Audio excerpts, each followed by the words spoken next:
இனி ஒருத்தர் இந்த அற்ப காரணத்துக்காக உயிரை இழக்கக்கூடாதுங்க. நேற்று சென்னையில் ஒருத்தர் ஆன்லைன் அப்ளிகேஷனில் பணம் வாங்கி 10 லட்ச ரூபா திருப்பி கட்டி இன்னும் பணம் கொடுங்கன்னு அவங்க மிரட்டி இவர் கொடுக்க முடியாமல் அவருடைய ஃபோட்டோவை மாஃப் பண்ணி அதனால பயந்து போய் வாட்ஸ்அப் ஸ்டேட்டஸில் வச்சுட்டு இறந்து போயிட்டார், தற்கொலை பண்ணிக்கிட்டார்.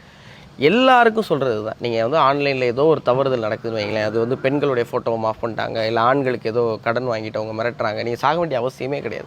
என்னங்க பண்ணணும்? சிம்பிள். நிறைய பேர் உதவி செய்கிறதுக்கு இருக்கிறாங்க. இப்போ சைபர் கிரைம் இன்வெஸ்டிகேட்டராகவும் எத்திக்கல் ஹேக்கராகவும் இருக்கிற சுபாஷ் மாதிரியான நல்ல மனிதர்கள். சுபாஷ்கிட்ட நீங்கள் அவரோட ஐடியா நான் கீழே டேக் பண்ணியிருக்கேன். அவர்கிட்ட உங்களுக்கு என்ன பிரச்சனை வந்து சைபர் கிரைம் சம்மந்தமானாலும் அவர் உங்களுக்கு சொல்யூஷன் சொல்கிறார். இது மாதிரி நிறைய மனிதர்கள் உதவி செய்கிறதுக்கு தயாராக. நீங்கள் ஒன்றுமே பண்ண வேணாம். உங்கள் ஃபோட்டோ மாஃப் பண்ணி யாராவது அனுப்புகிறான், யாராவது மிரட்டுறேன்னா சிம்பிள், நீங்கள் நம்பரை பிளாக் பண்ணிடுங்க, ஃபோனை ஸ்விட்ச் ஆஃப் பண்ணி வச்சுருங்க. அவன் அவ்வளோதான், ட்ரை பண்ணி பார்த்து காணாமல் போயிடும். அதில் அவனுக்கு எந்த லாபமும் இல்லைன்னு தெரிஞ்சுக்குவான். நீங்கள் அதை விட்டுட்டு பயந்தீங்கன்னு வைங்களேன், பணம் கொடுத்து ஆரம்பிச்சு வைங்களேன், அப்புறம் தான் உங்களை திரும்ப திரும்ப தொந்தரவு பண்ணுறாங்க. இது நிறைய கேஸஸோட ரிப்போர்ட்ஸ் மூலிமா நமக்கு தெரிய வர்ற உண்மை. இதுக்கப்புறம் யார் ஒருத்தரும் உயிரிழக்கிறது கிடையாது. பயப்படக்கூடாது. இந்த காணொலியை நிறைய பேருக்கு பகிருங்க.